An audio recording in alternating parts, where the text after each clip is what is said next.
All right, we're live. All right, good afternoon, committee members, staff, and the greater community. It is now 1 p.m. and we call this Performance Audit Committee meeting to order. Our agenda says committee presentation is, oh, hold on, I just lost it. Hold on. So do we have any presentations? No, ma'am, we do not.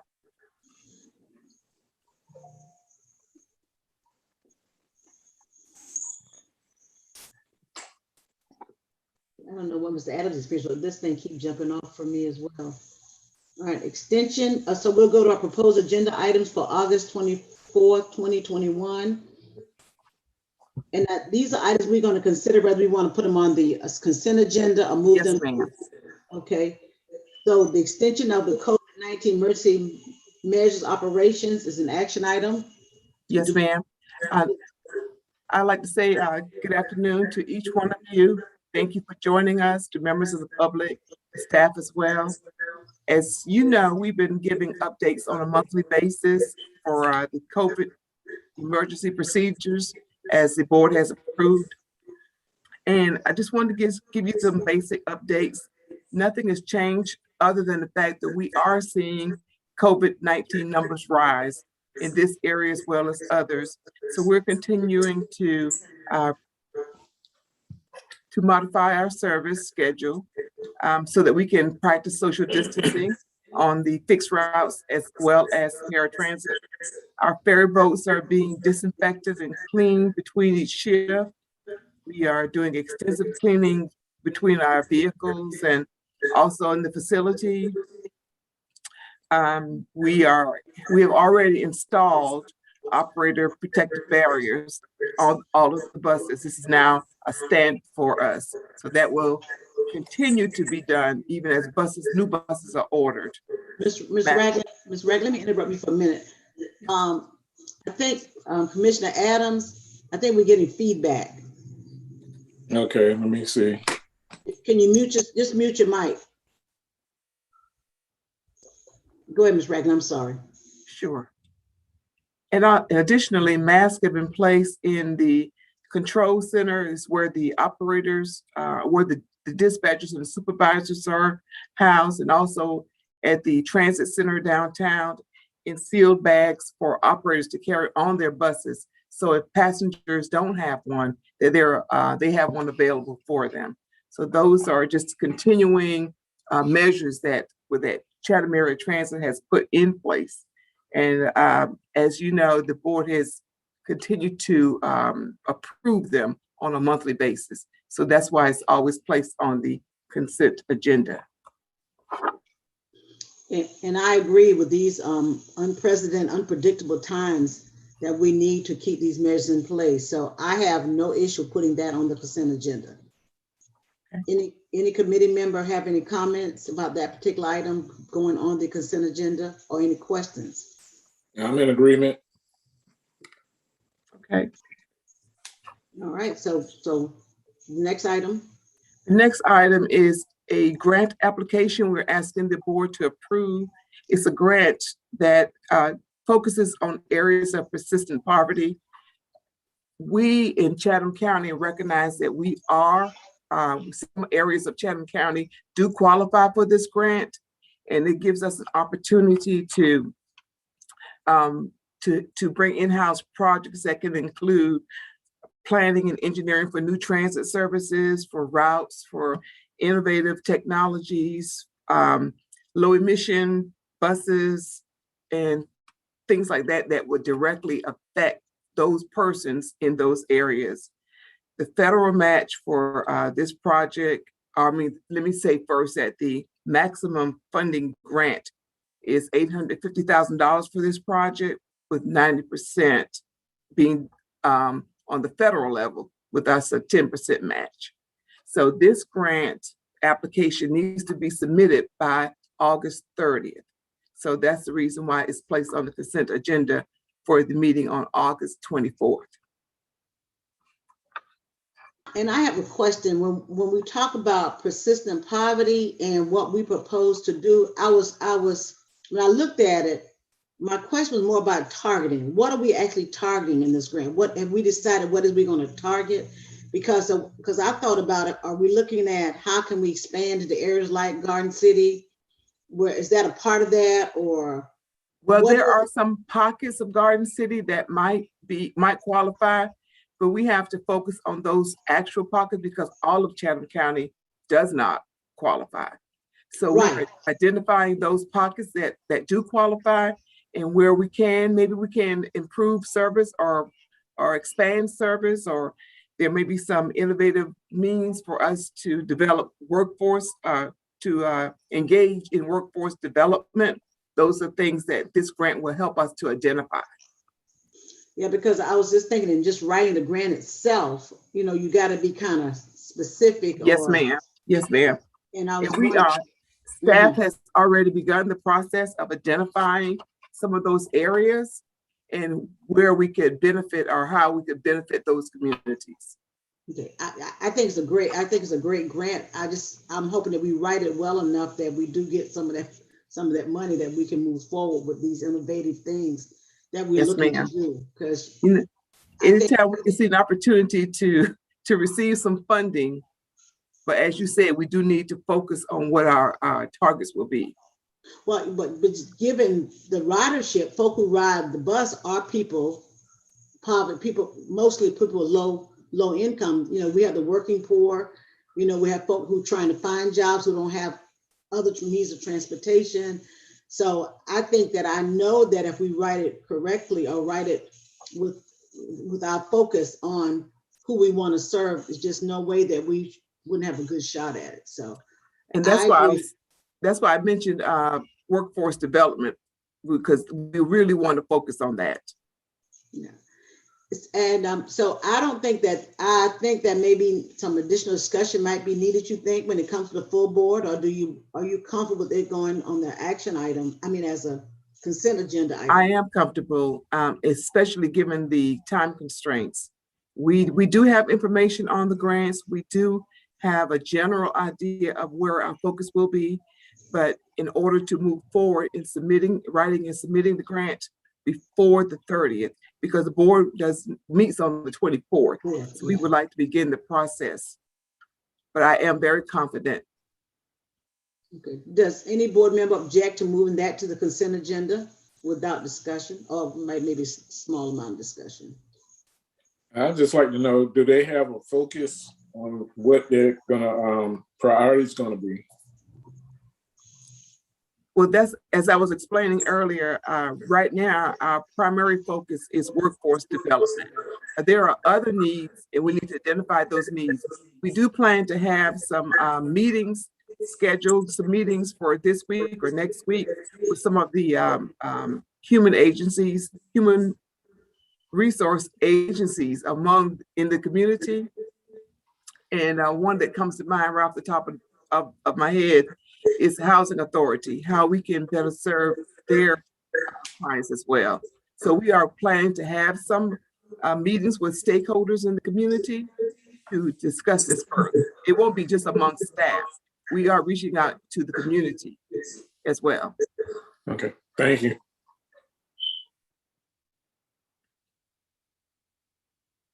Dr. Robertson, you're muted. I was deferring to Mr. Leggett if he had any comments. Excuse me. My only comment was during that grant application, did we ever think of looking into a grant to help us pay for if we thought of helping the school board out with transportation with our kids, being that they're at a bus shortage, or that's outside of the scope of what our grant application may be? Well, it may be, because as I said, within the community, there are pockets of communities that we could actually apply this to. And there may be some areas, complete areas, that we could say that we need to assist with transportation to school for these children. And the ones you look at is the areas where we have bus stops at near Title I schools. Because if a school is Title I, it tells you the kids are on free or reduced lunch, which put them in a certain poverty level income. So we identify the routes that are near Title I schools. That could add some weight to your application. Thank you so much. I appreciate that. Especially Thank you. special high schoolers, you know, that who can ride the bus independently of an adult. And so I would say, look at the Title I area where Title I schools are. Okay, thank you. We'll do that. All right, so thank you. I appreciate that. So we're in agreement that this can go to the consent agenda so we can expedite the timing. Okay. All right, let's take a look at National Aging and Disability Transportation Center grant application submission. Okay, and this grant is similar. It's just, this is asking for the board's approval to apply for the grant. This grant actually addresses the unique opportunity needs of older adults and people with disabilities and the impact that the lack of transportation might have on them socially. So we are very, very excited about this. This is something new. We know that this would serve some of our clients that we actually do have now and may help us to serve a greater group of people. So does that mean we put more paratransit buses in operation or more pickups? Or it may be, or it may be something similar to the senior circulator where opportunities are given to senior citizens or those with disabilities to improve their way of life by providing shopping excursions, things like that, things that would help them specifically. And I was thinking too, with either one of those grants, when you look at vans that don't require a CDL license, putting more of those on the road and maybe be able to hire folk that don't have CDLs, you know, to increase the availability of personnel to run those vans. Because you you don't need a big bus. Right. Some of this stuff. You know, our paratransit vehicles do not require CDL licensure. So we are in line with that already, but we are looking at the possibility of purchasing other vehicles outside of those cutaways that would accommodate those needs.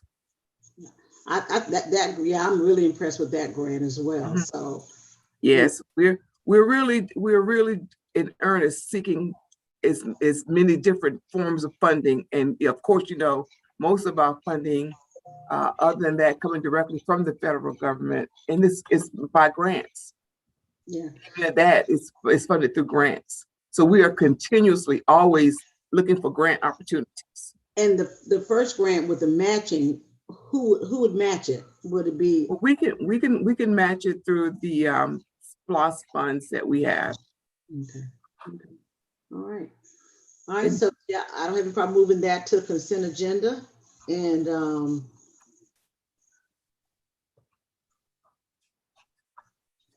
any other committee member have anything else to say on that particular one? So we're good? Yes, ma'am. All right. And now the item D, the AECOM contract change order. Yes, ma'am. I did not understand that one. Please tell me what that is. Well, AECOM has been assisting in the past with writing and submitting grants to the FTA. So is this the same as AED? Oh, I'm sorry. No, ma'am. Actually, there is some information in there from Mr. Edie that was inadvertently placed in there. I saw that. Ignore that. Please ignore that completely. That should not have been placed. I did, but I didn't see item D. I didn't see. No, this is something that you didn't see the AECOM change order. No, I didn't. Now, I could have missed it. You know, I scrolled through everything, but just explain it to me. I'm okay. It was directly after that submission about Doug Edie. It was directly after that, the next one. Okay. But I will explain it to you. Okay. AECOM is the organization that we have been using, as I said, to assist us with grant writing and submissions to FTA. Ms. Dice has used them extensively in the past. She had come to the board at one point earlier this year to ask for their services, but it was not to exceed $4,999. At this point, we've exceeded, we are at that limit, and we need to come to the board to ask to make the change order because it is a contract, and our policies state that we must bring any change orders or changes to the contract to the board, and that's the reason why we're doing so.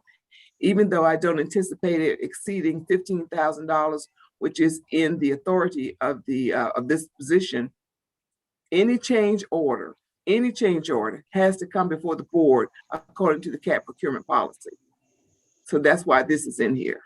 So the initial amount was around $5,000.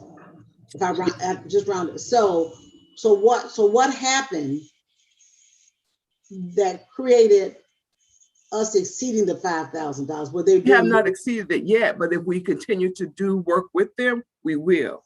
That's why we need a change order. So the scope of the work initially determined how much we thought we needed. Yes, ma'am. But it's ongoing, so it's continuing. If we had cut off right now, we would be all right, but we need to continue to work with them. So it's going to exceed that amount. And so in your opinion, their services is valuable to us in order to secure the grants that we're looking for? Yes, ma'am. Yes, ma'am. Yes, ma'am. Board member input, other committee member input, please. Yes, ma'am. Do you see it exceeding the 15,000? No, sir. At a later date? No, I would say initially no, but I don't know what's going to happen because we're not slowing down with procuring grants. So I'll just say that. That's a good thing. We're going to continue to keep moving, and based on what they provided, it's not. I just want to explain that although we do have some staff members working on grant applications in-house, they've been more instrumental in submitting them to FTA and to other agencies. Okay. So my question would be more about, will we ever have staff trained enough to do the FTA grants without having to have an outside consultant? Because my thinking is that, you know, grants are not going to go away, and our need for them are not going to go away. Yes, so ma'am. I don't want us to miss any grants at all, and I do want the best application presented as possible, but I really like for us to consider what type of training needs to be done with staff that would either minimize or eliminate the need for an outside person, contractor, doing our grants for us. And you're correct. And I do foresee a time when we will be able to do perform all of these duties in-house. As you may or may not know, when Ms. Dice assumed her position, she came in with very little experience, but she was making it work. And that's why she contracted this company, ACOM, to assist. Additionally, the planning manager's position is vacant. So that would assist in that area as well. The senior planner is a new, someone was just recently put in that position. He's been in that position for about a month. And of course, Ms. Dice has since resigned. So at this time, we do need those professional services, but I do foresee a time when we will be able to act independently of them. That's really what I'd like to see happen, but given where we are right now, and we do have a lot of personnel changes, I do understand that, and we got some really serious grants out there that we need to capture. So, you know, I would be okay with saying yes to approving that. But now, let me ask you one other question. With the first $5,000, how much time was he working for that much money? When did he start? Oh. Was it months or was it a year? It's been months. From the time that Ms. Dice initially was promoted into that position So by as six, chief. by 67, by 67. At least that long, maybe Okay. longer. Okay. And I'd like to say that I value staff needs and what staff bring to us as a need. So I would vote yes to extend it. And I just say, let's watch the dollars because, you know. Yes, ma'am. budget Oh, is- definitely, definitely so.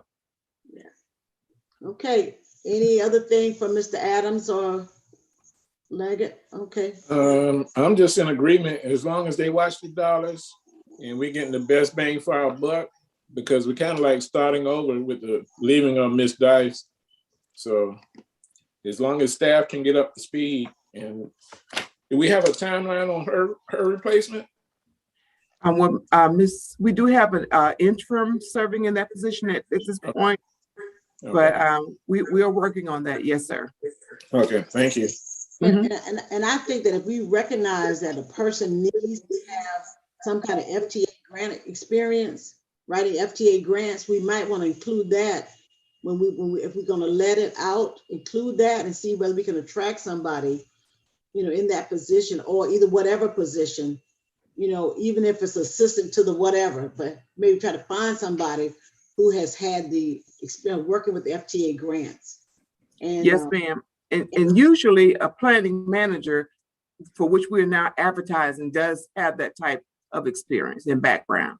yeah, and I'm not saying that we may not ever need a contract with somebody, but I don't think the duration of the contract, you know, should not be as great. You know? Yes, ma'am. I understand. So,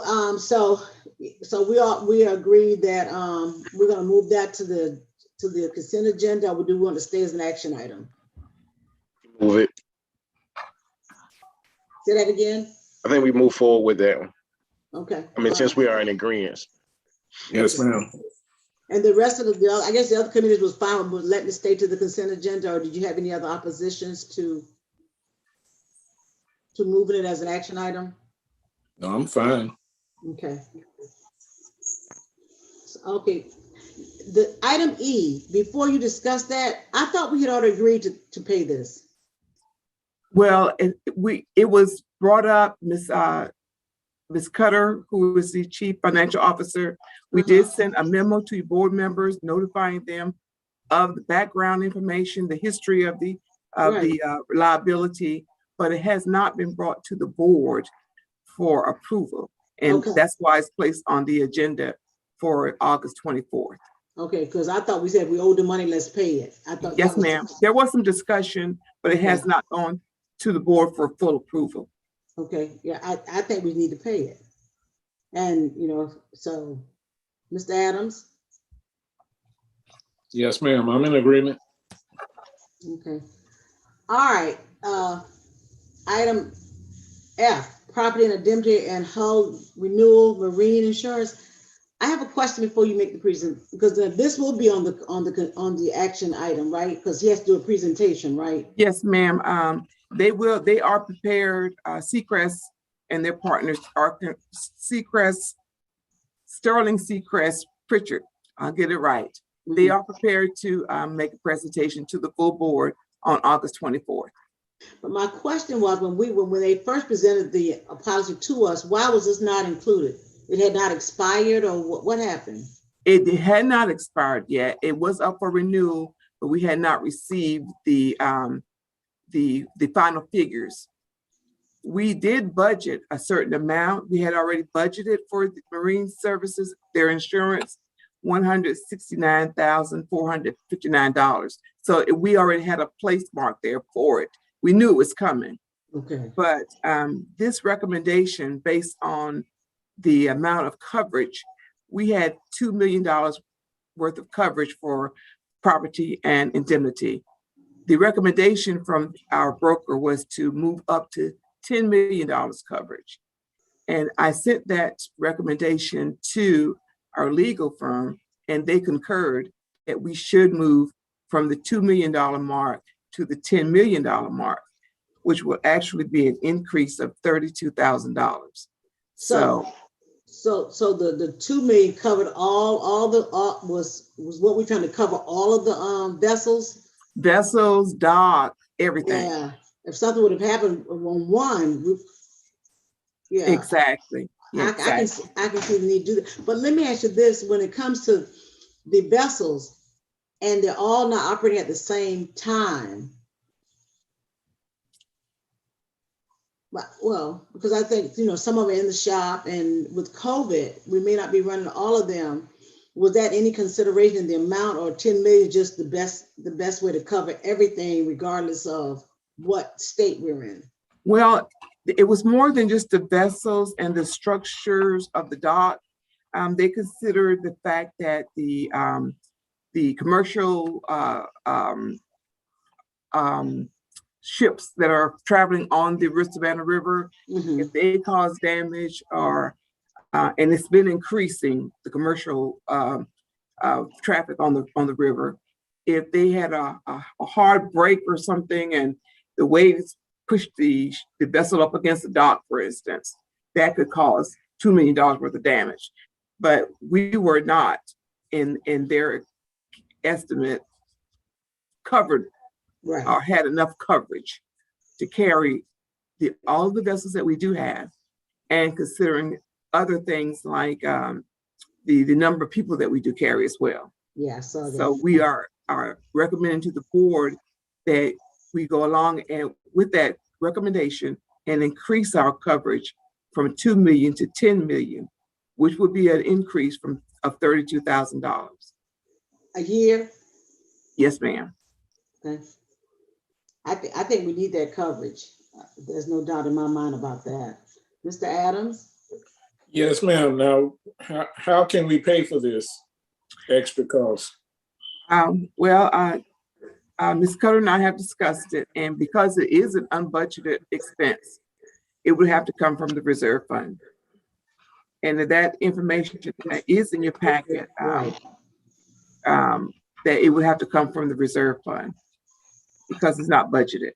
As I said, we had a budgeted amount of $169,459. So the difference of $32,000 would need to come from the reserve. Yeah, and I did see that when I'm glad Mr. Adams brought up, that was my question about. So taking it from, well, it doesn't seem to, because we have what, 4 million in reserve? Yes, ma'am. Okay. As long as we can survive, but we do need the coverage we do need that coverage. Mm-hmm. Especially now where we have a high volume of maritime travel. Yeah. I mean, a lot of people was on there, from what I hear, a lot of people was on there because we had the GMA in Savannah this weekend, and a lot of people use our ferry systems. Yeah. And I know that the COVID numbers are increasing, but I don't think that the tourism is going to decrease much more than it's going to continue to increase. Yes, and yes.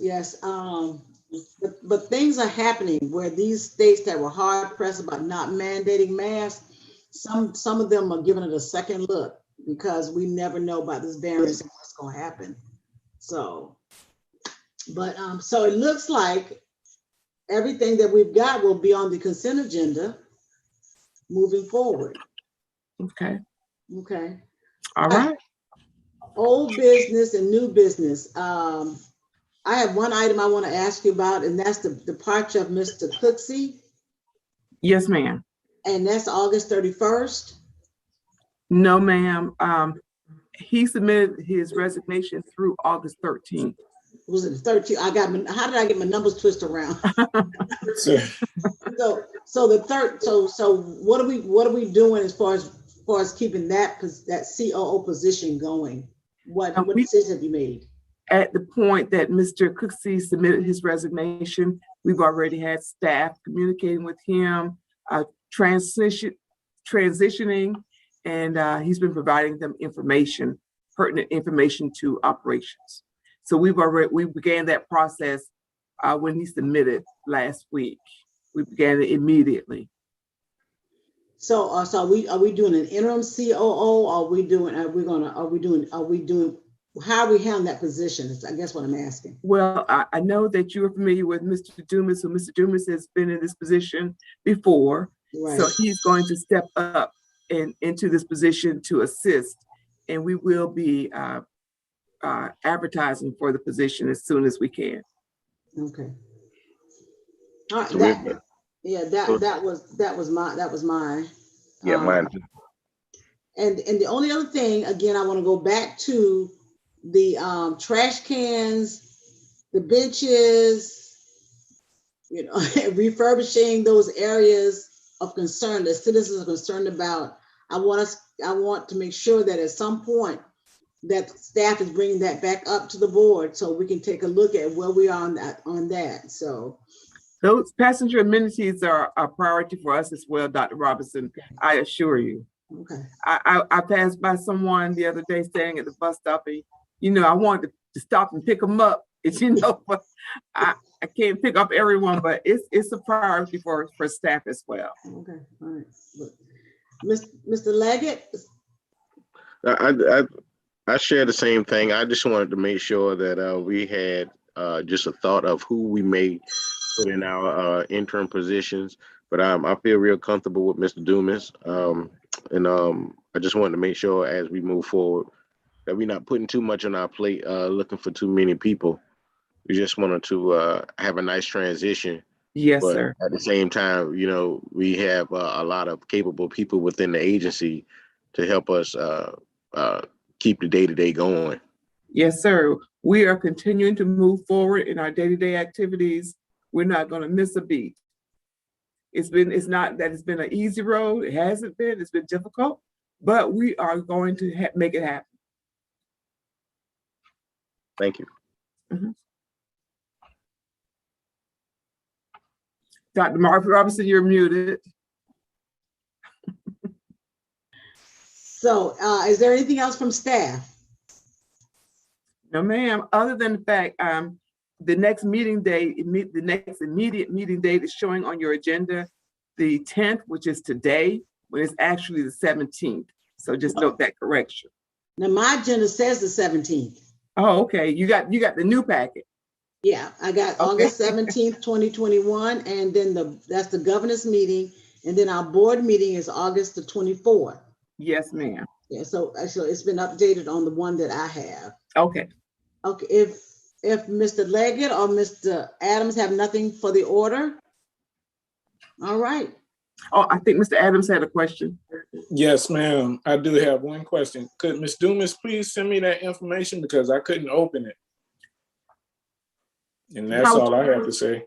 How would you like her to send it to you, or would you like us to just drop a packet off to you? Just email it, and I'll try to open it again. Okay. Yes, sir. Thank you. Sure will. Thank you. Thank you. Ms. Ragland, we appreciate you and your staff so very much, and for the work that you do. And you know, we're here to support you. So if there's anything that you need to, if you just want to run something past me to whatever, I'm here. If you just want to talk, I'm here. So thank you. I appreciate each of you. Thank you so much. all right, Mr. Leggett, get to feeling better. Everybody stay safe, and we'll see you 17th. All right. Okay. Everybody enjoy the rest of the day. Thank you. Bye-bye. Bye-bye. Bye-bye.